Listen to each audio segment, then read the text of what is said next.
to the Veterans Day. And they'll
I didn't want to do that, but Danny said I had to. But anyway, I'll call the meeting to order of the Cora County Commission, December 16th, 5 o'clock meeting. Okay, invocation. Okay.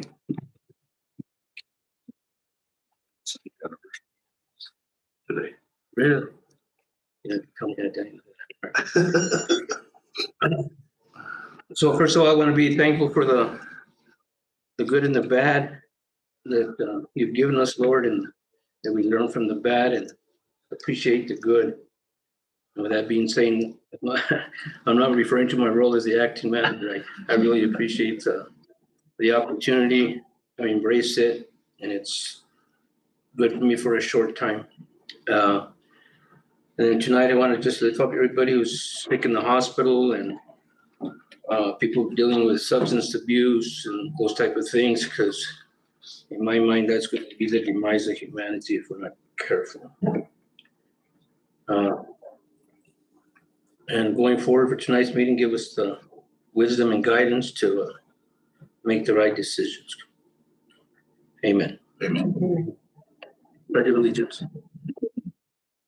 Pledge allegiance to the flag of the United States of America and to the republic for which it stands, one nation, under God, indivisible, with liberty and justice for all. I salute the flag of the state of New Mexico and is a symbol of perfect friendship among united cultures. Roll call. Commissioner Aguilar, Yes, ma'am. Vice Chair Secretarial, Commissioner Monette, Here. Commissioner Montoya. Here. Chairman Gonzalez. Here. Approve the agenda. Chairman, I make a motion to approve the agenda as presented. I'll second. Got a motion from Commissioner Montoya and a second from Commissioner Montoya for the approval of the agenda. All in favor? Opposed? The agenda stays as it is. Approval, number 7, approval of minutes of October 30th and then November 10th minutes. All move. Second. Got a motion from Commissioner Montoya and a second from Commissioner Aguilar for the approval of the October 30th and November 10th minutes. All in favor? Aye. Opposed? No. The minutes are approved. Committee and department director reports. Are there any verbal ones, Athena?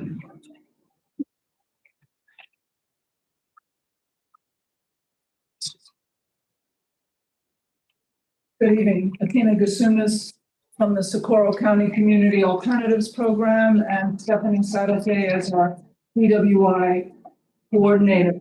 So here this evening, we're asking for approval of the budget and salary scale in order to continue to run the grants as has been budgeted and presented. And of course, stand for any questions that you may have. Mr. Chairman, I believe that that's an action item. It has to be listed on the agenda as an action item. So we'll need to put that on there. If it's already budgeted, I believe that it's within the authority of the manager to do it. I need to check with.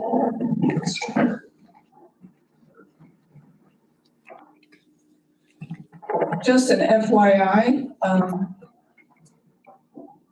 we haven't billed for rise expenses since July because of just waiting for the budget to be approved. So we're talking close to over $100,000 that actually our deadline is the 18th before we have a new program manager taking over. So I don't know if Adrian. I think we need to wait for Adrian to get back there, just to be on the safe side. You just got to the minute. So what we can do is, Stephanie can certainly present. We had our DWI Planning Council meeting this morning that was very well attended by the sheriff, state police, PD, and all of our prevention partners. And Stephanie can certainly present the numbers for DWI and probation. So like she said, we had Sheriff's Department, local PD and state police all comment. We've been working, our compliance officers have been working with them to do warrant roundups, house checks on all of our clients. We actually have 45 DWI cases and 50 probation cases. What period of time is that for? Those 45 and 50? Currently, Current. yeah, and it varies. Like last week we did an audit of all of our defendants and we pulled 30 charts and we did 4 new intakes, which is very super. Mr. Chairman, if I go back for just a minute. Mr. Nance, while you were gone, Athena asked a question about approving some budget stuff. And my response was, I think it has to be an action item on the agenda unless it has already been budgeted for. And I think it was, their understanding is budgeted for. Okay. Then it'd just be up to the manager to execute that, correct? I think that's right. So we just need to have you get with the manager. We'll get with you tomorrow. I'll get with Adrian, because on the budget, I hear what you're telling me, what we've discussed in private, so I hear what you're telling me. Thank you. Thank you. Anybody else?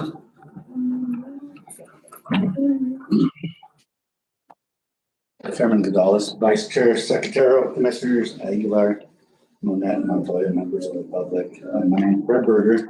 I am the Emergency Manager, Fire Marshal for Socorro County, and I want to tell you a little bit about what we've done over the last month or so.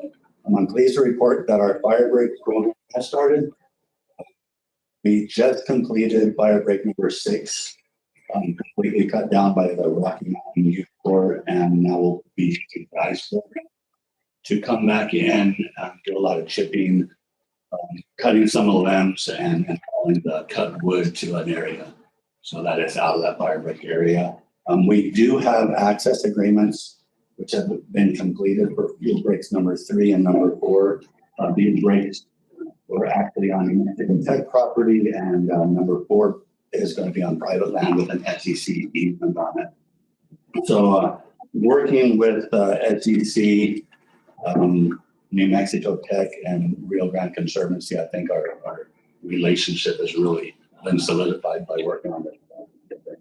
But I'm really happy that we finally started this project. It's been about a 9-month project from start to the first cut has been completed. So that's a good thing for us. We did have the RIDE program complete a major bleed and a tourniquet class through the EM office, and we had trainers from the Socorro County Sheriff's Department come in and train the RISE people to do what is necessary if we have an accident down there while they're working for it. So that's a good class for them. We have had now 2 out of our 3 training courses, so they were trained to be sawyers to cut down trees. This is a major bleed, and now we will train them on chipper training, excuse me. And that will be complete so that they'll be able to work down on those cuts for us. In fire department, we've completed our hydrant testing and all of the Socorro County controlled areas. So basically, all of our valley is complete. We also are doing pre-fire planning, and that both of those programs are needed for our ISO rating, which will be coming up in the next year or so for San Antonio. 3 firefighters in the EM office went through their hazmat course. This was about a month-long course and then a weekend for actually hands-on and testing. So that's good to get those 3 guys through that. The next course for them is going to be a firefighter 1 and 2 course. And we'll stick them in separately, not all at the one time, so do that.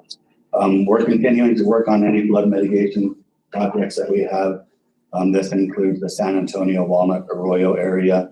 That area, we really partnered with BNFF, New Mexico DOT, and the Conservancy to really take care of that problem that we saw down there during the June rainy season.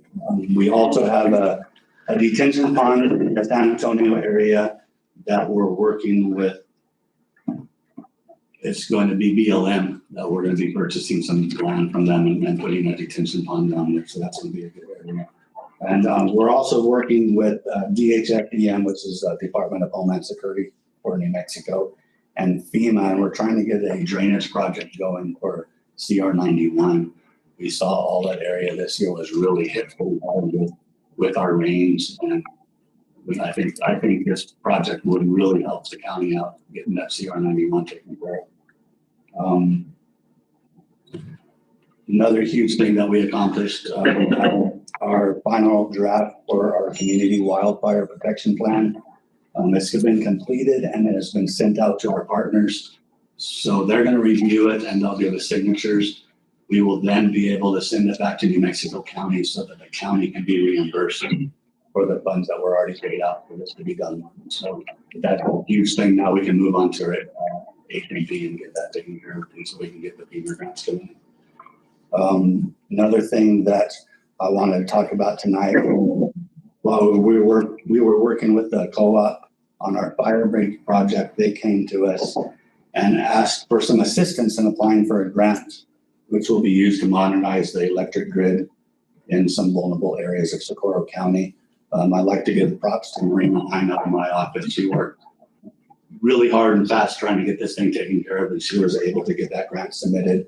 I know the co-op is here, and they'll be talking a little bit more about it. And any other questions? More with the RISE program and the tourniquet training, you feel pretty comfortable with? Yeah, I know I do, and we have a safety protocol in case something does happen down there, that we have, the ambulance will be able to meet them in a certain area. We can transport to that area and have them transported out if anything happens. We will have a safety meeting every morning before any work starts. Make sure everybody's very well aware of what we're looking for, how to be safe out there. Anything else? Questions, sir? Did I hear that correctly in regards to that you have a training 1, training 2 that's coming up? For firefighter? Yes. We do, it is not quite set yet by the firefighter academy, but it is in the process. That program is gonna be for all of our volunteers. And it's gonna be what's called a hybrid program. So the work is gonna be done on their own time, and then they will have a 2-week period that they'll have to go, 2-weekend period that they'll have to go and do some hands-on and some light burns for that. But that will be, all of our volunteers will be able to take that if they choose to do it. Okay. Thank you. Anybody else? All right, thank you. Thank you. Julie?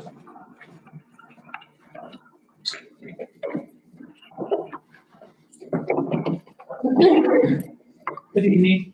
My name is Julie Greg. I'm the county assessor, for those of you who don't know me. I just came to remind everybody about the veterans exemptions. We've got a lot of them. We've got, I guess the veterans are gonna go back to the legislatures this year and try to do some new law changes. I don't know what they're gonna do again. But one of the things is the 100% disabled veterans exemption doesn't have a due date. You can turn that in any time of the year, and that's 100% off your residential property up to 5 acres. If you got 10 acres, the other 5 acres you'll pay taxes on. We have another exemption, which is our regular veterans exemption, which used to be 4,000. It is now 10,000. Every year it will increase some depending on the index out there. So, and that's off of either residential or non-residential. And there is a deadline on those ones. And I think that's April 30th, when our protest season's over with. Then we also have the percentage disabled veterans exemption, which is a new exemption. And that is if you're a veteran and you're a percentage from 10 to 90, you're gonna get that percentage off your taxable value. So, and there will be a deadline on that. We do have to have a deadline on that. That's gonna be April 30th also. So, and then you also have your regular head of household exemption, which is 2,000. If you have your head of household exemption, your regular veterans exemption, the regular veterans is gonna save you $250 more or less off your tax bill, dollar-wise. And your head of household is another $50. And then if you are a percentage disabled, you're gonna tack that on, you're gonna get a percentage for the remainder of that taxable value. So I just need to remind everybody, if you know a veteran and you know they have property, have them come in, like I just talked with Ashley here and told her to, her dad's a veteran. Get them to come in, see us, we'll give them the applications. We don't approve the applications, they gotta go to the Veterans Administration, but they're pretty quick. But we need to get these in because after April, you're not gonna be able to apply for them till the following year. And that's a lot of savings for them. And other than the veterans, that's basically what to talk to. We're doing mass reappraisal. I think we're on probably like Sunset area, in that area. And that's about it, other than reappraisal and all the other stuff that we're doing. Any questions? Not from me. Okay. Thank you. Thank you. Thank you. Commissioners' reports. Commissioner Aguilar, Don't have anything right now. Vice Chair Secretary. I'm here right now. I'll just input it as we go along. No, sir. Okay. No, I don't have a report because it's more of the manager side of things. But anyway, Do share. I'm pleased to announce, I should have done one of them last meeting, but that was my first meeting as a manager. But we hired a new grants person. That's Christian Hashberger. She's right there. Stand up. There you go. And I'm learning that these are key positions in the management and running of the county. Okay. And this is her second day. Finance director is Jessica Brown.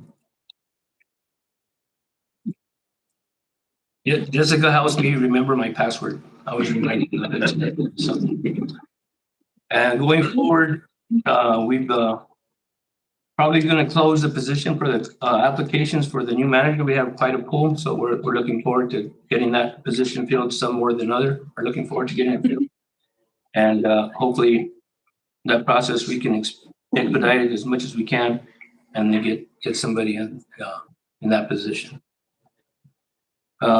Also, a need that we've been needing and working diligently to get toward with some more RC money that's come available. We're now going to be hiring a medical nurse. It's going to be full time at the jail. Needing that, not having it is a big liability for the county, can be, and so we're interviewing. I think tomorrow or sometime this week. We should have that in place by January 1. That's another big step forward. And as Fred alluded to, we joined with the co-op for a modernization grant for the grid for the Socorro Electric Cooperative. And this kind of came around real fast. Unfortunately, the deadline was the day before I was supposed to leave for a few days of relaxation, and we got it done. And I'll let Ronnie talk a little bit more about what it is. Or Manny, yeah. Good evening, Chairman Gonzalez, County Commissioners, members of the public. My name is Manny Gonzalez. I'm the CEO of Socorro Electric Cooperative. On this Thursday, it'll mark 1 year since I've been the CEO at Socorro Electric Cooperative. The support I've received from the community has been overwhelming, and that includes support from the Socorro County team, and I'll tell you why. After the transition of the previous county manager, there was an opportunity for a grant. And for those of you who write grants, you don't know if you're going to get it, so it's kind of a wait game, and it's a lot of data collection, and somebody's got to do it. So Commissioner Chairman Gonzalez, Marina, Kristen, and Fred, when I talked to them, their overwhelming response to me was, is this good for the county? Knowing that they had a short window, they weren't upset, they weren't stressed out. They said, come down here, let's get it done.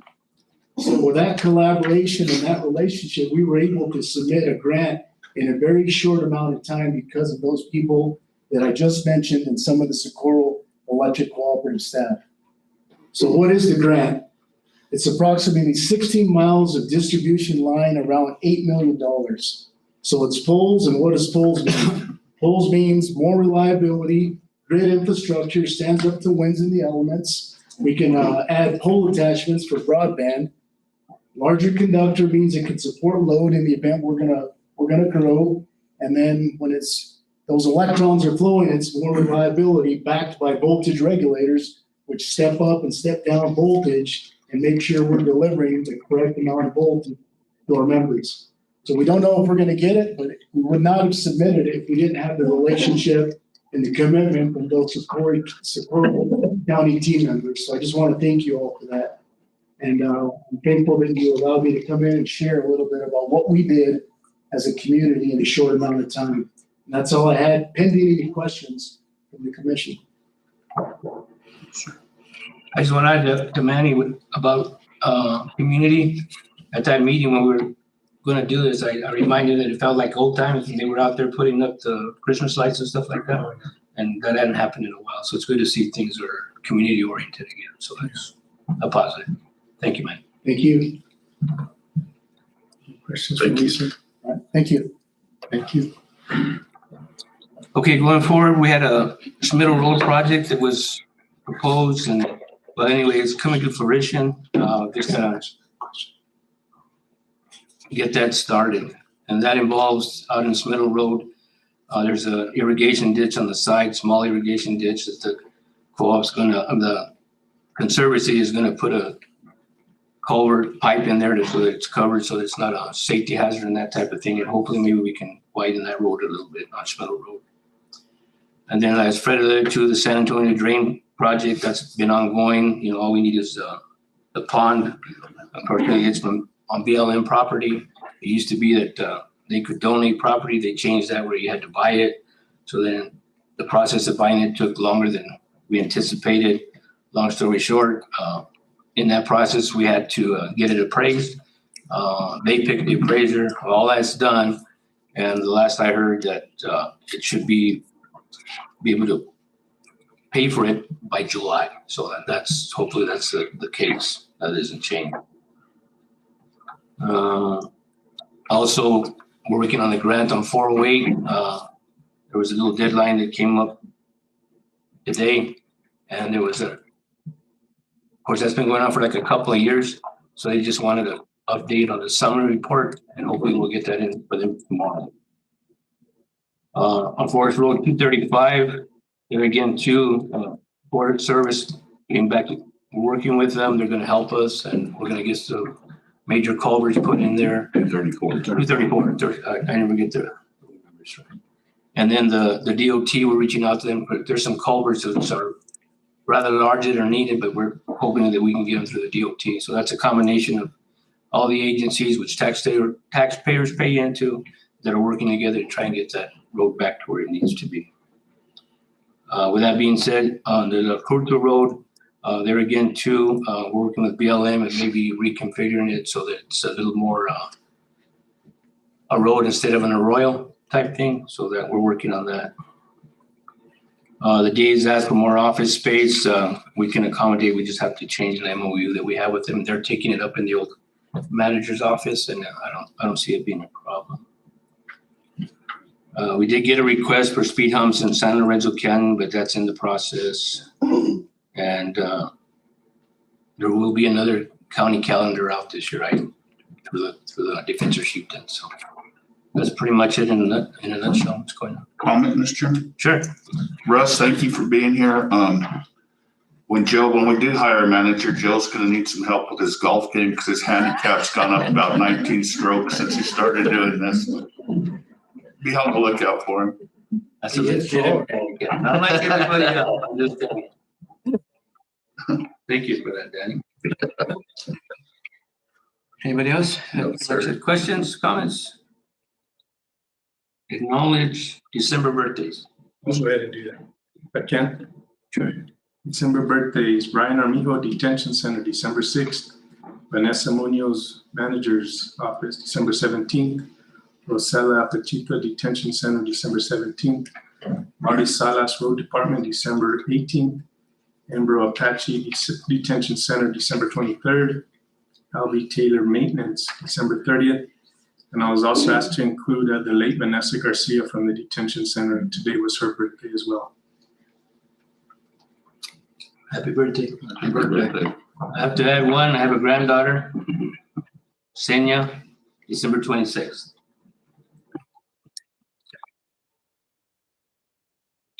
Okay, going forward, public comment. During this portion of our meeting, we welcome your suggestions and want to hear your concerns. This is not a question and answer period.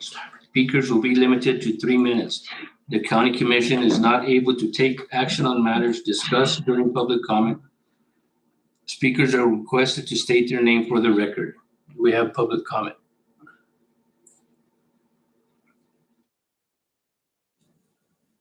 No? Moving on. Presentations, U.S. Small Business Administration Office of Disaster Recovery and Resilience.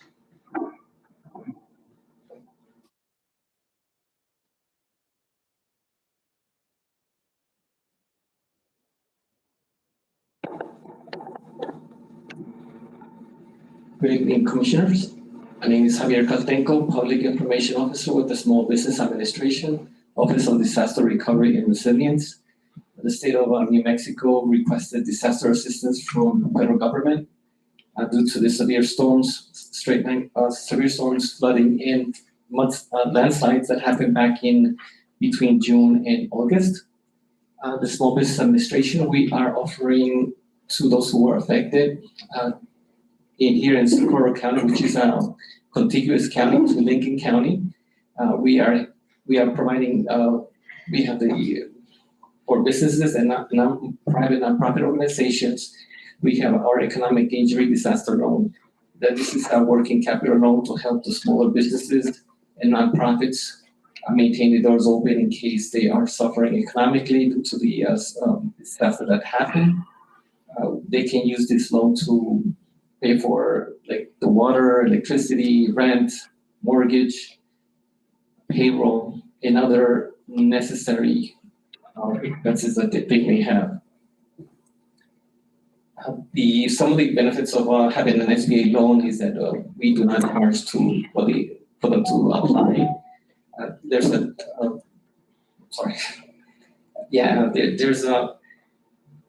they're not obligated to take the loan. So if they've been approved, they're not obligated to take the loan. They have 6 months to decide whether they want the loan or not. The loans can go up to 30 years. It's again, these are low interest, so they're fixed. Right now for businesses, it's as low as 4%, and for nonprofit organizations, it's at 3.625%.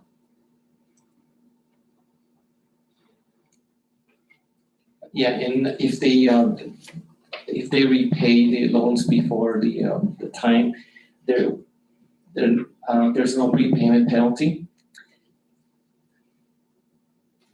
Right now, if anybody who needs to apply, we have a website. We used to have a center that was open, but we closed it already.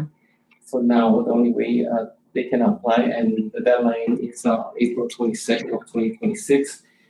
They can go to lending.sba.gov. And as of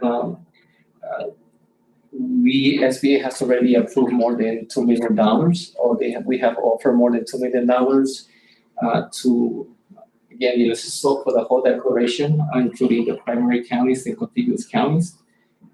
And we have dispersed more than $1.1 million to those who were accepted.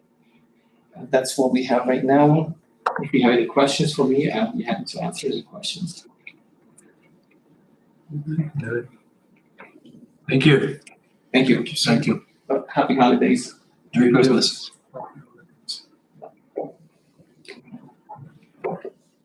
Item 10B, El Camino Real Museum property and direction to staff.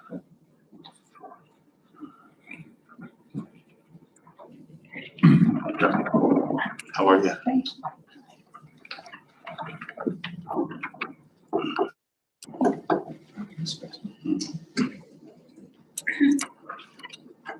Can everyone hear me? No. Hello?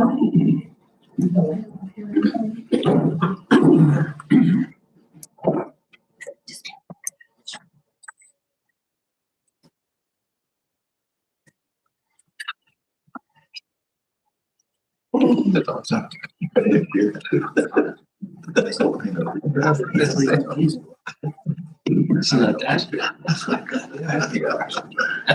Yeah. Thank you.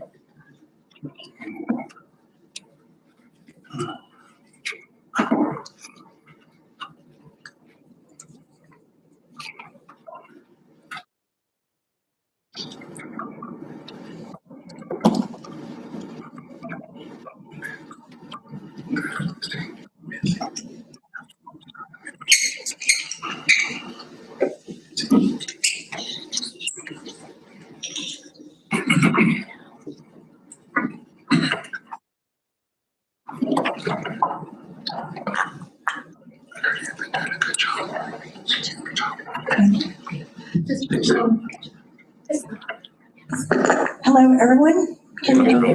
Good. My voice doesn't carry too far.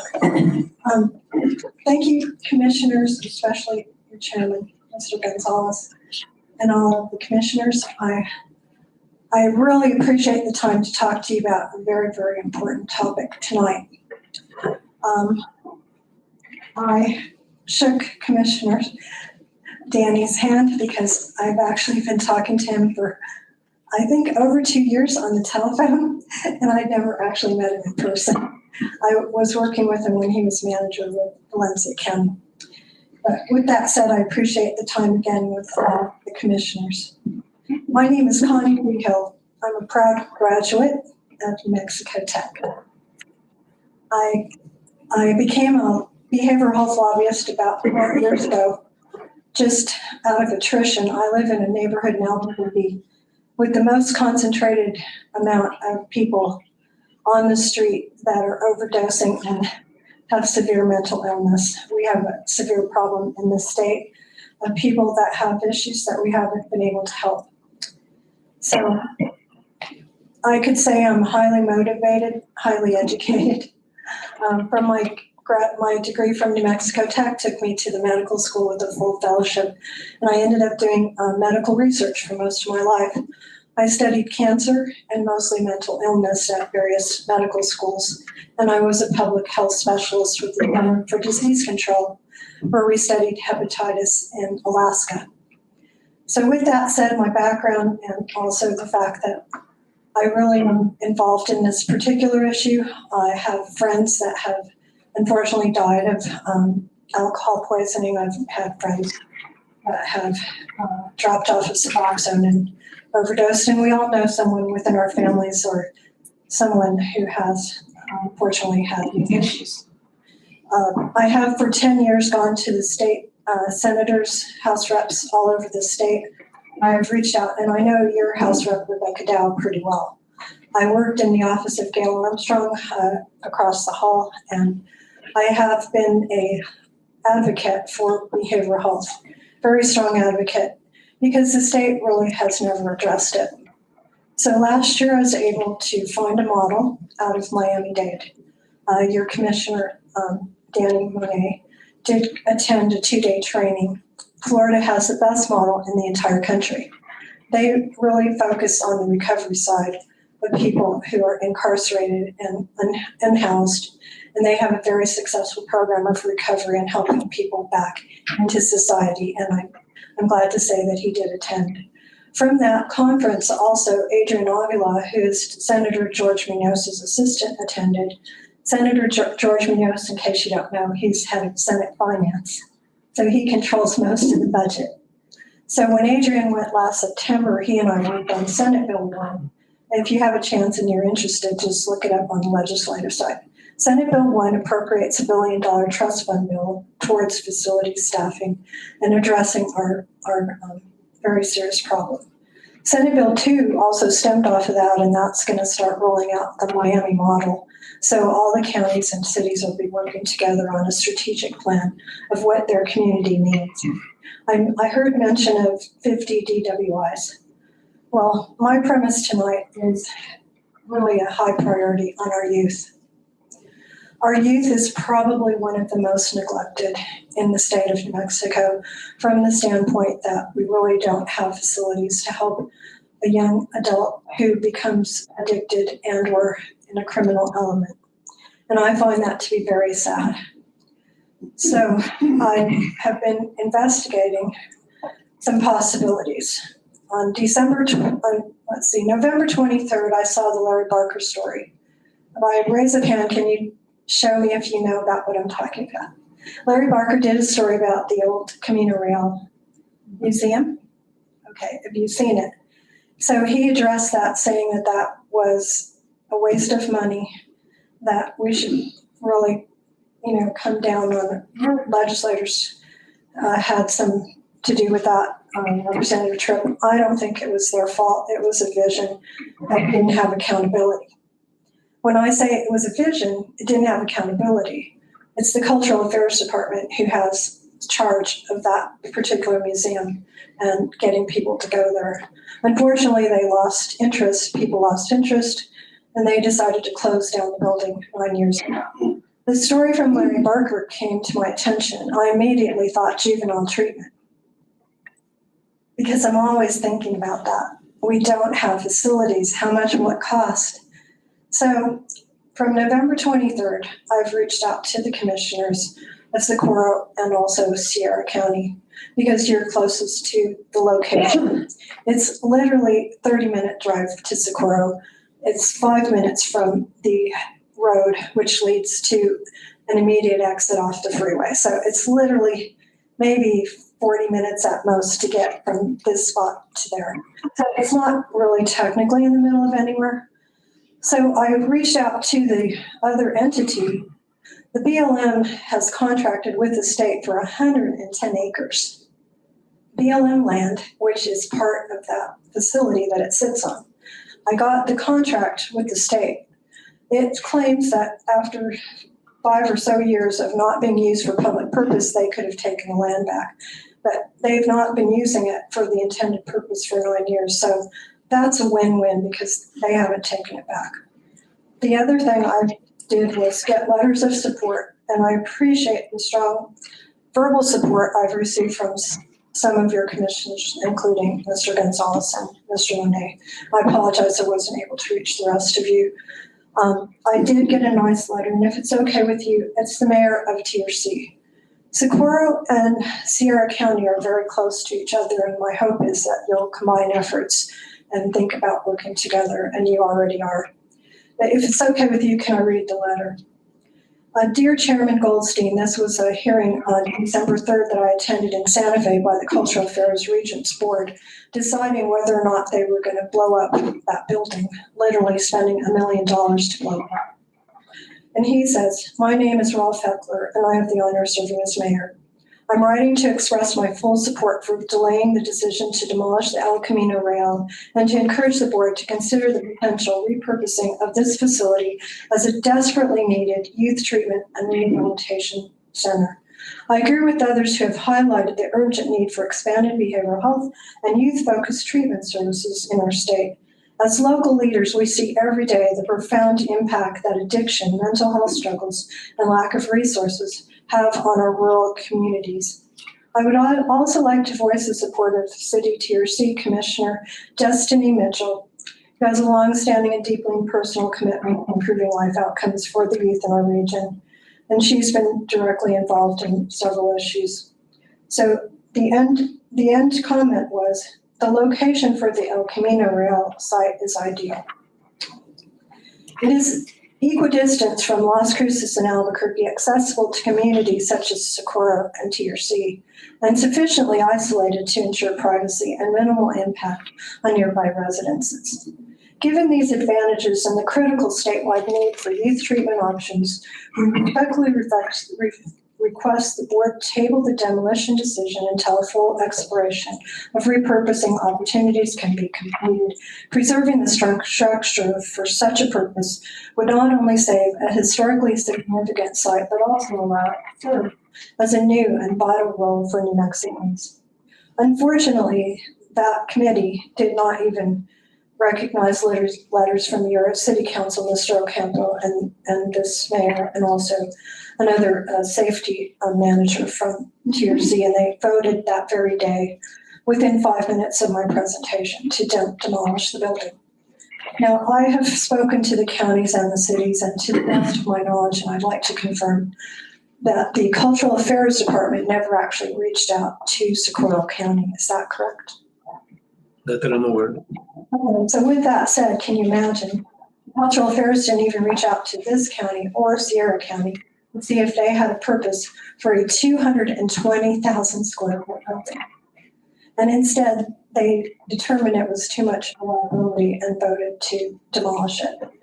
I feel like there are strong grounds to contest that decision. And also, here's another factor. This county, along with 5 or 6 others, including Sierra, Valencia, and Cibola, and I think 2 others, have formed a behavioral health collaborative. I was speaking with your attorney this evening that the collaborative is actually a governmental entity, and it's set for behavioral health issues. Shauna Hartley is the director, and most of you must know her very well. I highly respect her. And I had a good discussion with her, and she's strongly, strongly in favor of reserving that site, and she would like to move forward with discussions if possible. So with that said, I'd stand for questions because here's the crux. We have a facility that we could very well use. We have property that would cost, and I did a cost estimate, which I gave to you all. And if you consider that that building was built in 2005 and it was $4 million today, that cost would be probably $50 million. The cost of the building doesn't include the well. It doesn't include the road, the infrastructure. It has electrical. The parking lot is lit. I went out there today. They even have a large house for a resident, for someone to live on the property. And it's just a beautiful building.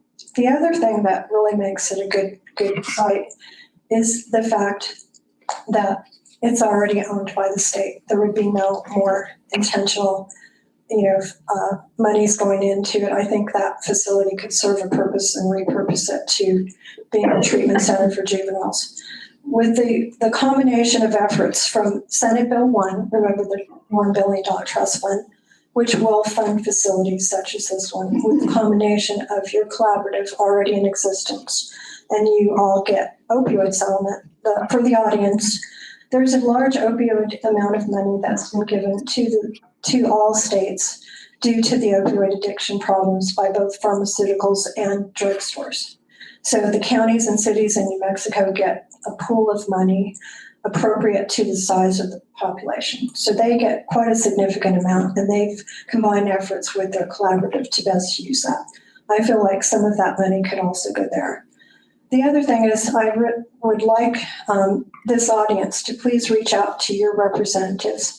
You have Rebecca Dow as your House rep. You have Crystal Brantley as your senator, and Gail Armstrong, and talk to them and say, as a community, we would support this, and also the governor.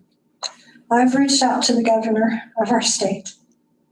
And if the governor wanted this to happen, she could definitely make it happen. So I highly recommend everyone reach out to our governor. The governor last year, through my talking to all the state, the mayor of Hobbs has had an empty hospital building in Hobbs. The governor was really interested in that hospital as a juvenile treatment. The hospital was sold. I know she's interested, but I haven't been able to reach her. The other condition that I say is they all get capital outlay. So every single one of your representatives gets a certain amount. It's split in 3 ways. Some is split to the House, some to the Senate, and some to the governor. Last year, the governor appropriated $10 million for an abortion clinic in Las Cruces. Kind of breaks my heart, but with that said, if we all reach out to the governor, I think she might listen, because she could certainly appropriate an equivalent amount towards our youth. So I appreciate so much the opportunity to speak, and I'm the kind of person that's not willing to give up, and I think there's strong grounds to approach the committee, the board, the Cultural Affairs Committee, because I don't believe they did their due diligence, prevent $1 million waste of money to blow up a beautiful building, and also really start the initiative for a juvenile facility. Again, I appreciate your time. I reach out to the audience, because if this is important to you, it's very important that you do reach out to your elected officials and also the governor, if you could. And I stand for any questions that you might have. Oh, just final.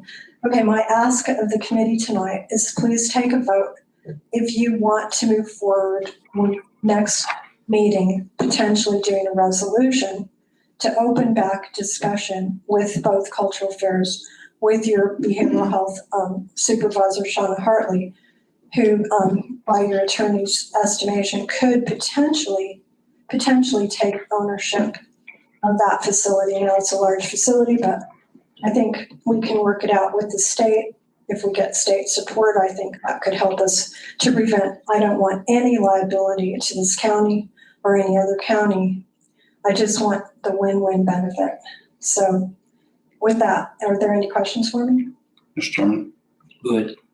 We can't take formal action, but I'd like to direct staff, if the rest of the commission agrees, is to move favorably in this direction. I like the location. It's not in people's backyard, and it's in a good area.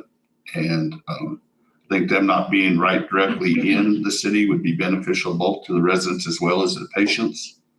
And I think it's positive, and I think it'd be a good location for it right in the center of the state. So that would be my direction, depending on what the rest of the commission thinks. I agree. And we can prepare a resolution for the next meeting. Yeah, I agree. Okay. I'm the staff and I agree also. Thank you. Are there any further questions? No. Thank you so much. I really appreciate it. Just as a side note, the vote on December 3rd will take some time. That board has to go out to bid for someone that wants to blow up a perfectly good building. Sorry. Okay, sorry. My bias is showing. But they have to go out to bid, so I think we have some time. My goal is let's get cultural fairs to start thinking outside the box and recognize that they didn't reach out. So I really, really appreciate your time and your help today. When is that vote? Did you say? They voted on December 3rd to demolish the building. They have to go through the process, so I think we have some time. And with everyone reaching back out to your legislators and the governor, you never know. Thank you so much. I really appreciate it. Thank you, thank you. So we're in 10C, Chaparral Estates Recovery Center and direction to staff. 1 second, Mr. Chairman.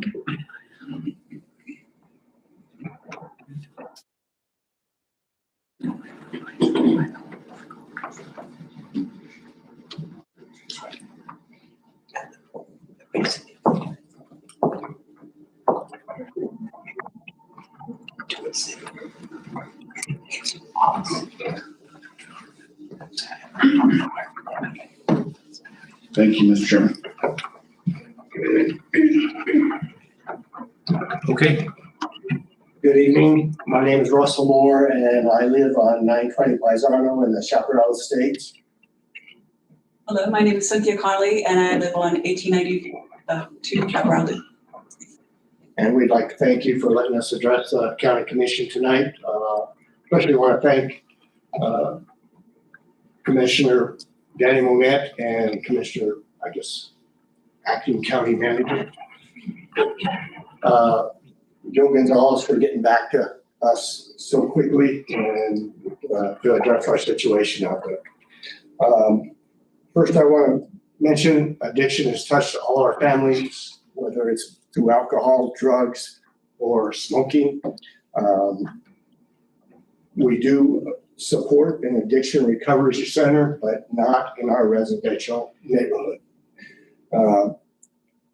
Multiple sheds on the 1894 Chaparral Loop property have gone up in the last 6 months, and they are being used as temporary housing for the planned addiction recovery center and for habitation. And there are obviously, we have some concerns about whether they are legal to be even out there as far as being housing people in sheds, and they're all positioned closer than 10 feet apart. And so we're concerned about that. During this past 6 months, cancer medications have been misdelivered to that particular property that were intended for a property next door. And the cancer medications were opened and were not returned to the property next door until they were asked about them by the residents next door. So obviously there's something concerning there when they're opening cancer medications, or in this case, drug medications, that they are opening them and checking to see if it might be something that they can use for their use. There's no licensed medical professional behavioral person or manager on the property. The property is also being used to foster dogs in the back portion in the backyard, and they are cared for as far as being fed, but they are not exercised regularly and are a constant nuisance as far as the noise that they make. The Cornerstone Christian Counseling is actually the name of the business that is going to be conducting the Addiction Recovery Center on Chaparral Loop.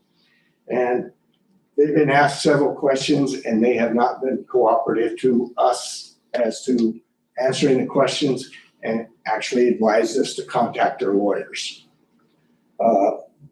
There has been a consistent lack of transparency by the representative that lives on the Chaparral Loop property and also by the business Cornerstone Christian Counseling in the city limits on California Street. The idea that our neighborhood is being used as an addiction hub for transient people and people recovering from the jobs, from drugs or addictions, and not notifying our to any kind of public notice to the neighborhood is very concerning.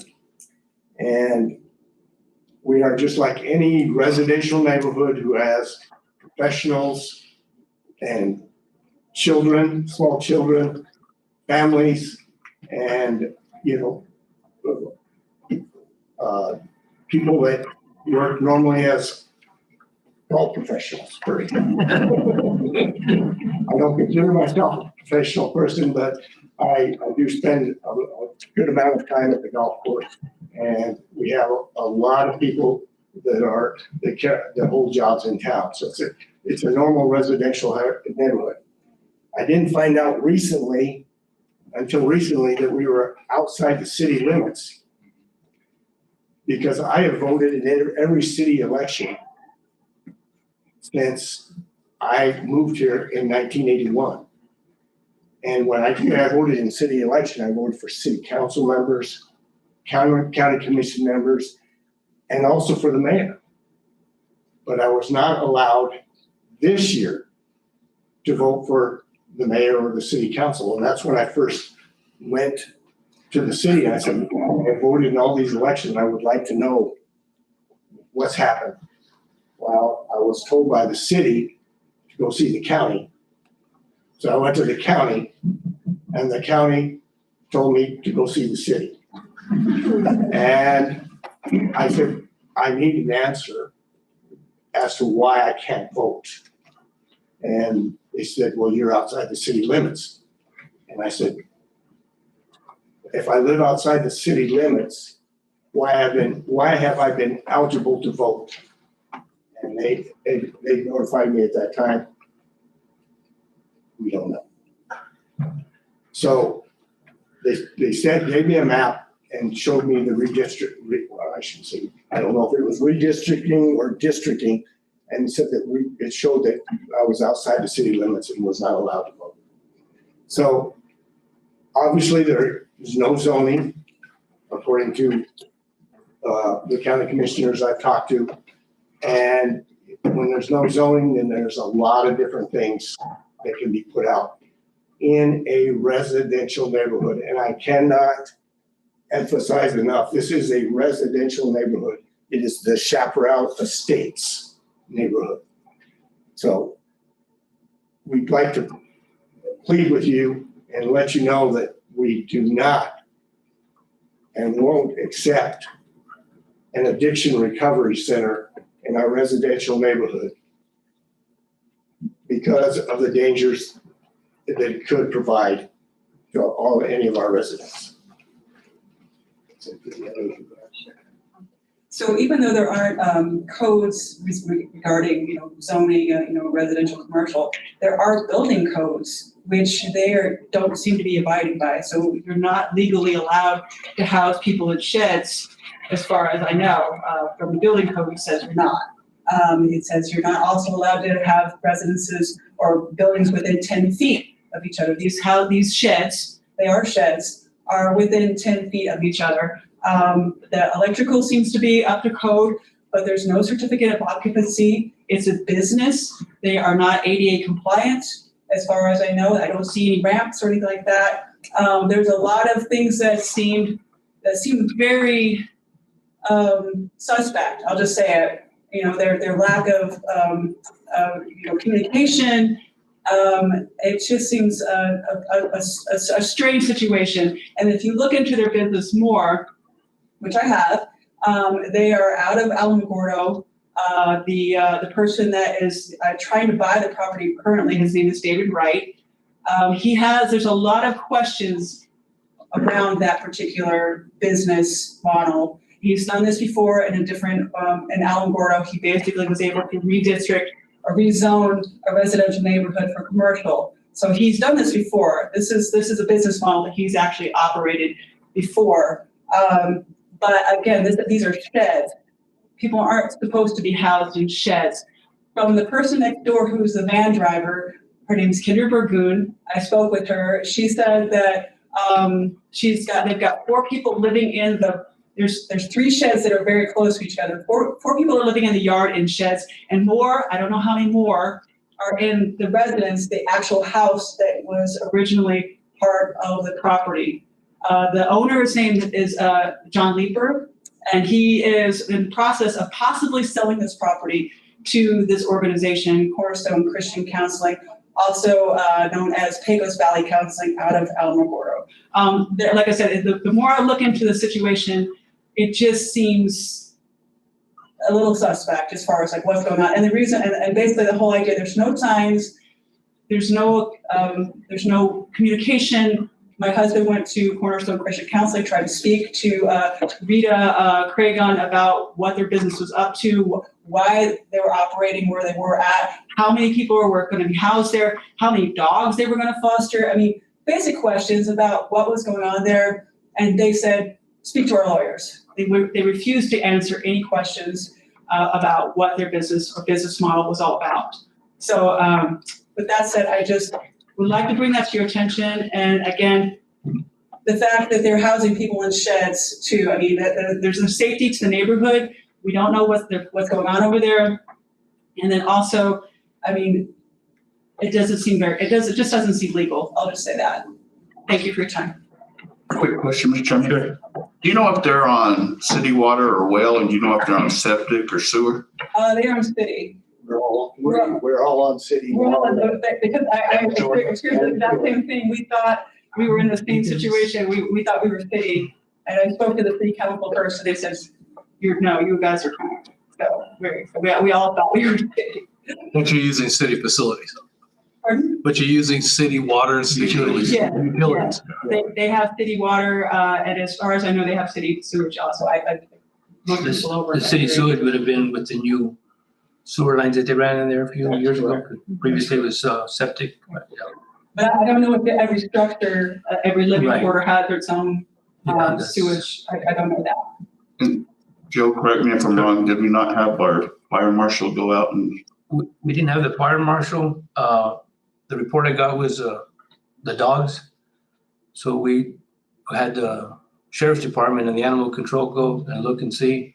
But as far as, and Adrian can correct me if I'm wrong, the ordinance that we do have are dogs and noise.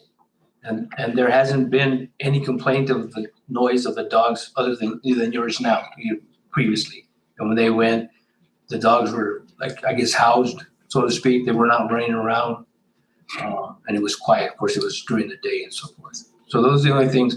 And Adrian, I guess, can speak to more of the legality of that stuff. I can't say. I'll just say from my other hat as a contractor, if there's no zoning in an area, then everything falls onto the state as far as the permitting and stuff. So being that they have utilities, a permit should have been pulled. Because I think Manny can attest to that on the co-op side. They don't hook up a meter unless a permit's been pulled. Licensed electrician went and did the work, set up the service, and it's inspected and that type of thing. Yeah. But I don't know how they get electricity. I don't know if they have their own meter or if it's jumped off of the building, all that stuff. That I don't know. But is there a certificate of occupancy required for a business to have a legal? That's the purpose, yes. Whether it's a business. The basically you have to have, for, as far as housing people in a, on a. There should be, even if it's a business, Two, they're supposed two to, ways to get in, get out. And so yes, the yes. windows do not look like they're built properly for In other housing. words, they have applied for a permit for the purposes of a residence. It should be inspected and up to the code that's required for a residence. If it's for a business, then it should be for a business. So but we don't have privy to that information. That would have all gone through the state. So what would you suggest our next step should be? If I, yeah, I would, Mr. Chairman, I have a question. Yeah. Chaparral Estates, was it a subdivision, do you know? Do you have covenants? Yes. And Do the covenants address? I went to the county courthouse today and they were repaving. Oh, yeah. And I couldn't get access to the covenants. I contacted a title company and to check and see if they could find out what covenants there were. And they said if it was established before 1990, they will not be in our database. So we have to actually go to the Well, courthouse. I think it's really important that you go to the courthouse and get those covenants, because that very well may be the answer. Right. The answer you're seeking is the covenants for the property. If I may, so Mr. Moore did go into the county clerk's office on his voter registration with our GIS mapping, Stephen, with the current maps that we have. And because of the new voter registrations that came in with his discussions of being able to vote in city limits and now they're out of the city limits, it was due to mappings that we have, so we were able to go in and show him the direct line of the precincts and the mappings. And according to our GS mapping, Stephen, he is on the boundaries of outside of the city limits. So we did look at the mapping. So, yeah, For that. I've known it's not a city, it's not in the city limits. There and the other part is Troy and Albany up in Lopezville. That's not city, but in that case, they still have city services. So correct. The illusion that because they got city services, they I don't want to use the word. They think it's in the city limits, but they're not. And I think. Hi, John. Russ, if Yes. you'll go into the office tomorrow, Yes. park over there by the old family gym someplace. Okay. Go into my office and I'll ask you, for one thing, if they are living in those sheds, we were never notified of that and they should be on the tax rolls as residents. Right. They should be paying taxes on that. And then if you're not in the city limits, you should be paying city taxes. So everybody in that area that is not in the city limits, we need to adjust their tax areas, we would take you up from paying city taxes. And just That's nice. So go in my office and give me that. There's quite a few people from Chaparral Loop here, so. Don't take them off the county taxes. No, with that, if I might add. She is correct, because on the building side of things, that's when a permit's pulled, regards moving in a building, the assessor's office has access to those permits being pulled. We get them we should be getting them every month from the state. Yeah. It didn't used to be like that, but it is now. I have not heard of anything with sheds over there being used, so, coming in and that way we can send the guys out to go check them, pick them up. I'm not an attorney, but Accordingly, we can't inspect them or anything, but we'll put them on as homes and. I'm not an attorney, but that might be your legal access. Shouldn't they have to make public notice of something going on like that? Not without zoning. Not without zoning, yeah. We are open from 8 to 5 tomorrow, so if you want to see if any of those covenants are recorded in our office, you can do a public search on our public computer or we can assist you guys. To see if there are any covenants recorded. And that I'll say if the water line is fixed. If it's not fixed, it's a city's fault. I have to go there, it's just all there is to it. No, they promised it to be fixed. But as far as building codes, it's been even. It's a state of New Mexico, yeah. Construction industries. Yeah. You might check, when you go talk to the assessor's office, you can see if any permits have been. See the mini permit, and then we'll give you the note to the construction company, so you can let them know what's going on. And probably even I don't know if maybe the environmental, the EPA. Well. Because, that's something that can be checked through them, making sure they have proper, like sewer and bathrooms and all of that. That would be someone that you probably could talk to, so they can check on that. Yeah, the construction industries is off of San Antonio. Yeah. Right off the interstate. I think it's 1,500, 5,500. Just right off to There's the right. a Cracker Barrel and then a Hilton Garden Inn, and then right there, right behind there. It's a state engineer's office too, right? Is that right there? Oh, and the pharmacy office right there too. And if there was any kind of construction permitting, it would have to go. Yeah, if you take the property address, that's how they can research it, by the property address. You can even use the owner's name. Yeah, we'll look on the maps and all. Yeah. We'll look and give you information, then you can get with them on that. And being that they're a recovery center, so to speak, in my opinion, they're probably monitored by the ID health department, so. As far as we know, there was no health professional on site. Yeah, well, I like it. That's another thing that's a bit. Yeah. Suspect, I guess. if you were. All right, thank you very much. Thank you. And Joe, I don't know if I can help that much with the golf game. That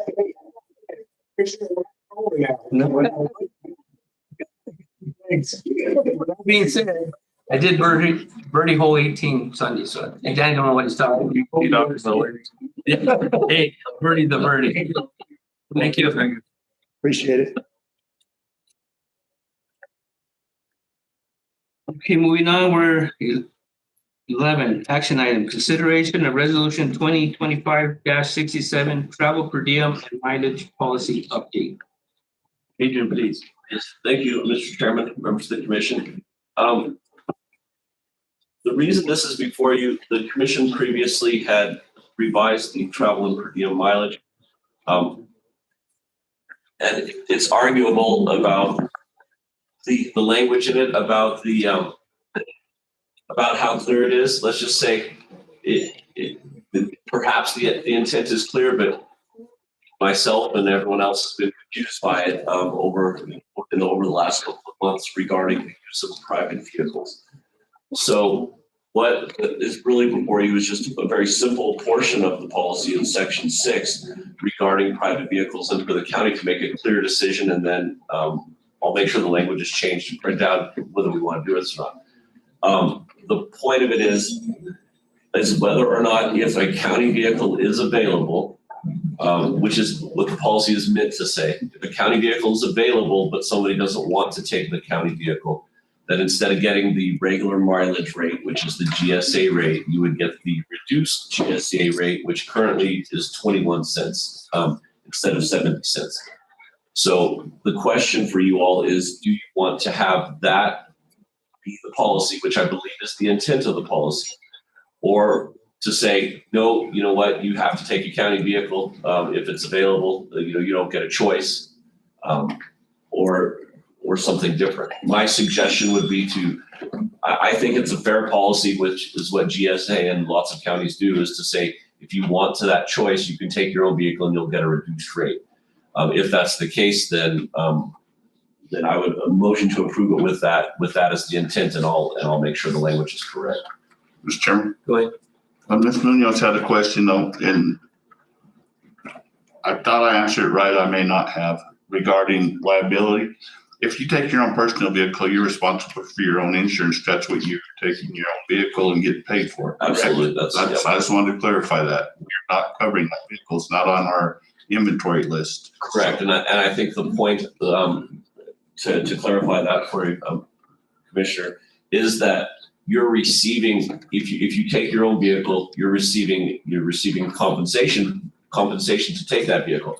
The compensation isn't really just to put money in your pocket. The compensation is so that you can pay insurance and gas and maintenance and all that kind of stuff. So yes, it is liability on you 100%. Thank you for that clarification.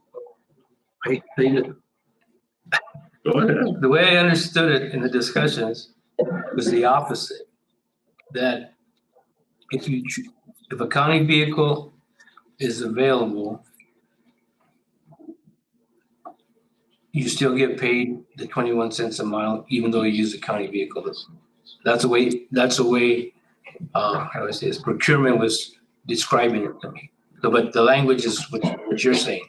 You either get this, use your own vehicle, pay the 71 cents, or there's a county vehicle available and you choose not to use the county vehicle, you want to take your own vehicle, you're now going to get 21 cents. That's correct. You get 21 cents if you choose to, I mean, if the way it's supposed to be stated and what I'm advocating for would be, you get 21 cents if a county vehicle is available, but you want to take your own vehicle. And there might be valid reasons you might want to take your family, or something like that, which you're not going to do in a county vehicle, or you might want to go, shopping somewhere else near where you're going, but then you would not get the 70 cents or whatever the larger rate is. Now, if you're in a county vehicle, you don't get nothing. You don't get nothing, right? Mr. Reader, can you clarify on where the 21 cents comes into play and how that was determined? The General Services Department of the federal government established a 21 cent. Okay. I mean, that's what it is right now. I mean, it may change in January. It may be 31 cents in January, but right now it's 21 cents. So it sounds like the need to use your vehicle is worth 50 cents and the choice of you using it is worth 21 cents. There you go. Not really. Exactly. Okay, I got it. So can you put that in a motion? Go ahead. I was reading, so first of all, we made those changes, Yes. right? Okay, good. Number two is, so we're talking about, right now, we're talking about in terms of a vehicle being readily available for, like, let's say if someone's going up to Albuquerque, say, hey, you have a choice between taking the car, so then, then they don't get nothing, or they opt out of using the car and they say, okay, you know what, I'm gonna run a couple other errands. So they take their own vehicle. So that would be 21 cents?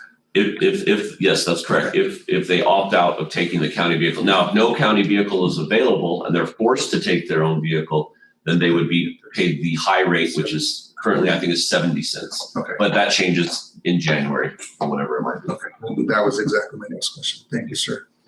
County vehicle usage is interdepartmental exchangeable. In other words, say somebody from the clerk's office wants to go, and they had a vehicle, but it's being used elsewhere, they can reach out to the manager's office to use that vehicle. So it doesn't have to be because I know vehicles are assigned to different departments. So it's county vehicle, not department vehicle.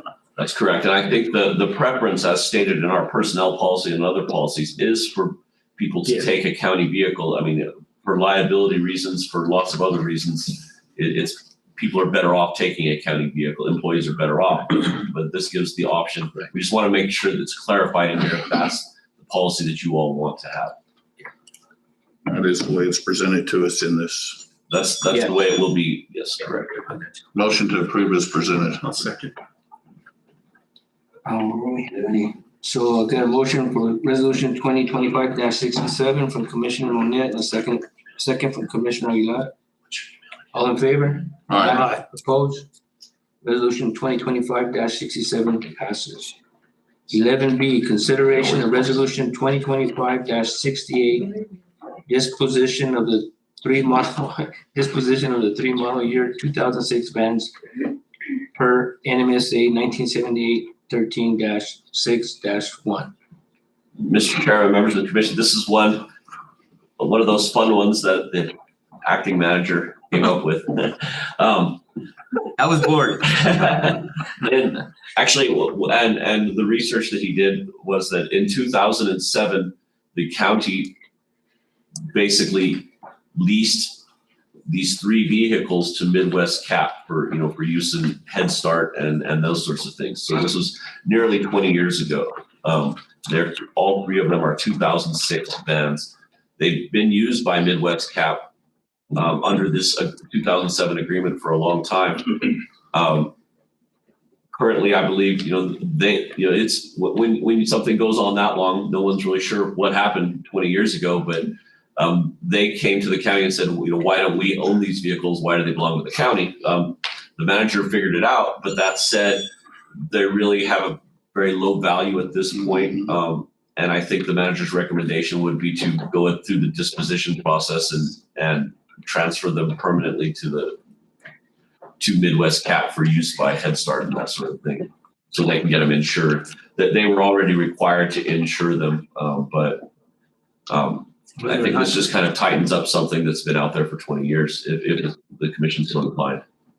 I'll make a motion to approve. I'll second. Got a motion from Commissioner Montoya, second from Commissioner Zacatero.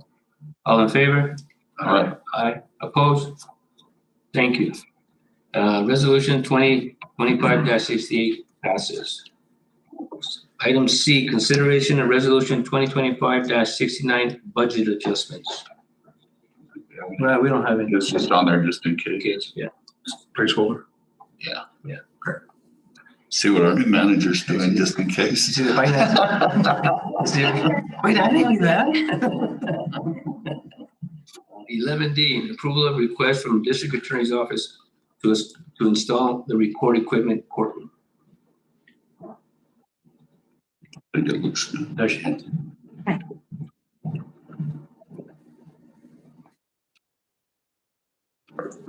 Commissioner Gonzalez and acting county manager and committee members. Just as a correction, I'm from the district court and not the district attorneys. So I don't know if that's the space issue you were speaking of earlier. Yeah, it was supposed to be court. That's okay. Okay.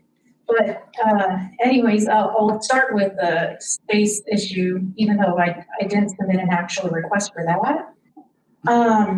We have employees that we need to hire and we just don't have any, I don't know if this is on. Yeah, I can hear you. Okay, we just are running out of space at the court and we need to hire an associate attorney. We don't have a general counsel there.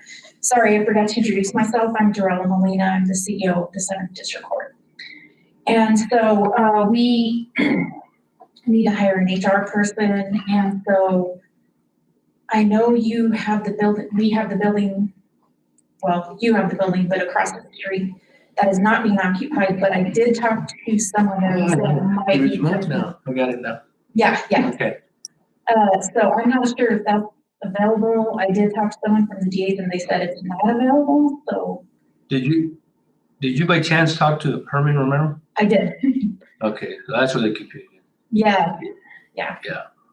And so I'm just looking to see if there's any other office space available to house maybe a couple employees.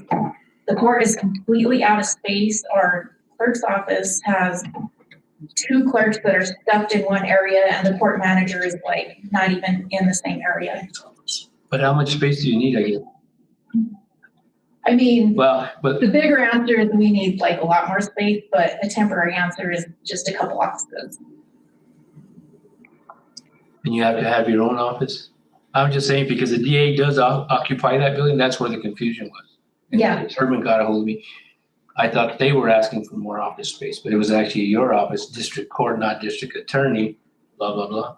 Yes, Can and. you share space with the district attorney's office, I guess is my question. There is Oh, one office. absolutely. There is one office space there. Am I doing this okay? Yeah, that's fine. Yeah. There is one office that's available. So you're welcome to use it. And then I think that you had requested some storage. Well, actually, my main request was for For a the office space. software upgrade in the courtrooms. Okay. And so, I don't know who I would need to talk to about that office before we go on to the next. Mr. Chairman, Go ahead. I think that would be a manager's duty as far as working out the office with them. I think Yeah, that's you're what authorized to do that. That's what I mentioned about. Yeah. So if you can, yeah, we'll do it. Okay. I don't know about the software and all that stuff. That's That will vote on. Okay, so the software upgrade is, in our courtrooms right now, we have existing software where the court monitor sits there, records the hearing, and types out. And our new software is kind of like a speech-to-text software. And so it's actually recording the hearing and typing it out as it goes, so the monitor's not there typing, And so, the software upgrade consists of installing possible new electrical outlets to the building, new monitors, new equipment. There's already an existing structure. It's just a matter of like maybe drilling some holes in the wall and whatnot. Originally, I thought I had to get your permission since it's a historic building, but I was told that I do have to get your permission, but also a separate permission from the Historic Society. And so we just wanted to request to install the new software in the courtrooms. You have money, you just need permission? Yes. And it just has to show in the minutes that you guys gave me permission for this. Motion to approve. Second. So got a motion to approve the district court's office to install record equipment room in the courtroom. All in favor? Oh, from Commissioner Monet, second from Commissioner Montoya. Yeah, was it you? Your cousin. They're related, so it doesn't matter. But anyway, here we go. All in favor? Aye. Approve. So you have our permission, right? And then we'll talk about the other one. I mean, okay. You get with the DA's office. They said they really didn't need it, you know, but because I actually crossed the wires there and I reached out to them, so I'm sure it's available. Okay, great. Thank you so much. Thank you. Appreciate it. Item E, approval of request to transfer an antenna trailer to Socorro Amateur Radio Association. Sarah. Are they here?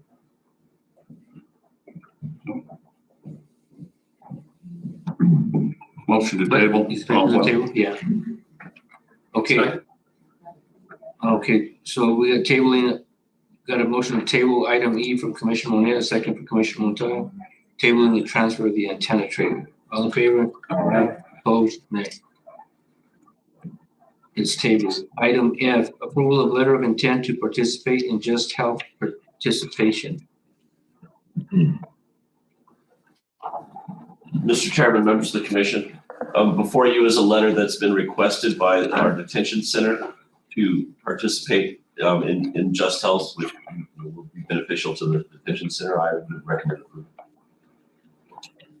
Motion to approve. Second. Got a motion from Commissioner Montoya and a second from Commissioner Aguilar for the approval letter of intent to participate in the Just Health participation program. All in favor? Aye. Opposed? Item 11F passes. Item 11G, announcement of employee Christmas party. Oh, so basically we're going to sponsor, the commission is sponsoring a Christmas party for the employees. We reached out to the employees. A lot of the departments already had their stuff. So it's basically like about, I think 50 or 55. And it would be on Tuesday, the 23rd at noon. It's basically a lunch for the employees. It's kind of a Merry Christmas, Happy Holidays, morale type thing. So where's it at? It's going to be at the Solero building. Oh, yeah, up there. Yeah. The commissioners are welcome to attend. When is it? The 23rd. 23rd at noon. We all get there at the same time. Just stay away from each other. Don't sit up on the paper. Advertise a quorum. Did she leave? I'm trying to get fired. Is what it is. Here we go. Commissioner Jones, from 12 to what time? But there's no more food. That's how I look at it. Is that okay? Yeah. Yeah. Yeah. We given admin leave to go, right? Yeah. Okay. All right. I make a motion to approve the Christmas lunch. Second. I made the motion for the approval of the Christmas lunch and Commissioner Aguilar, Commissioner Secretario seconded. Go ahead. Mr. Chairman, I'd like to amend with the friendly motion, if I may. Sure. And just say that we start at 12, give the employees admin leave till 5, to where they don't have to eat and go back to work, and they can start their Christmas. You accept a friendly amendment to your motion? I do, yeah. Oh, yeah, I'm gonna make a motion, yeah. I accept a friendly amendment to the motion that they come to lunch, admin leave. I don't know the technicalities of it, that's why I said to you. So, but anyway, with that amendment, do I get a second? Second. Aguilar and Secretary. Aguilar and Secretary, all in favor? Opposed? Merry Christmas.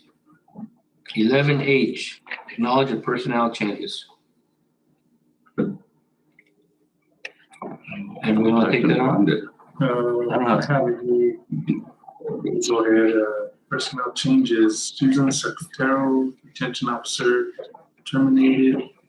Heather Donaldson, wildland fire program coordinator, resigned. Cesar Hawkins, compliance officer, 2 DWI office, rehired at 21.61 an hour. Walter Gensler, operator 1, rehired $19.26 an hour. Martina Beta, operator 1, new hire, $19.26. We also have, last but not least, Jessica Brown, finance director, new hire, $75,000 a year. Second. Got a motion for Commissioner Aguilar, a second for Commissioner Monet for the approval of personnel changes. All in favor? Aye. Opposed? Personnel changes are approved. Item 12, financial action items, A and B, vendor checks and payroll check together. Okay. Sure. Good evening, everyone. I will go ahead and, in the previous meetings, we've always combined 12A, approved vendor checks, and also 12B, approval of payroll checks. So my motion is to approve 12A, vendor checks dated for November 7th, the amount of $1,757,087.36. Then also, in addition to that, December, dated for December 15th, the amount of $1,238,625.63, totaling the vendor checks for $2,995,700. And then 12B, payroll. 12B, payroll dated for November 13th, the amount of $259,654.29. And in addition to that, the payroll dated for November 27th, in the amount of $380,447.69, totaling the payroll for 2 dates, $640,101.98. Second. Got a motion from Commissioner Secretarial, Vice Chair Secretarial, and a second from Commissioner Monet for the approval of vendor and payroll checks. All in favor? Aye. Opposed? Pay the bills. Okay, item 13. Motion and roll call vote to go into executive session and that pursuant to New Mexico State Statute Section 10-15-1, only the following matters will be discussed in closed session. A, real estate property, 10-15-1H8. B, personnel, 10-15-1H2, manager applications. C, pending of litigation, threatened litigation, 10-15-1H7, state of Garcia. Roll call vote. Commissioner Aguilar, Vice Chair Secretarial, Yes, ma'am. Commissioner Monet, Yes. Commissioner Montoya, Yes. Chairman Gonzalez. Yes. Yeah, I think we got it. We got it. Sorry. Yeah. Thank you, guys. Thank you. That's really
Make a motion and a roll call vote. We will go back into regular session pursuant to section 10:15-1.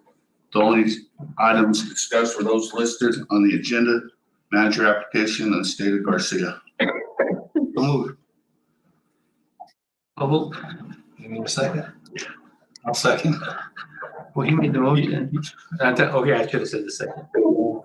Got a motion from Commissioner Monet and a second from Commissioner Montoya to go back in regular session. Roll call vote. Commissioner Aguilar, Yes, ma'am. Vice Chair Secretarial, Yes, ma'am. Commissioner Monet, Yes. Commissioner Montoya, Yes. Chairman Gonzalez. Yes.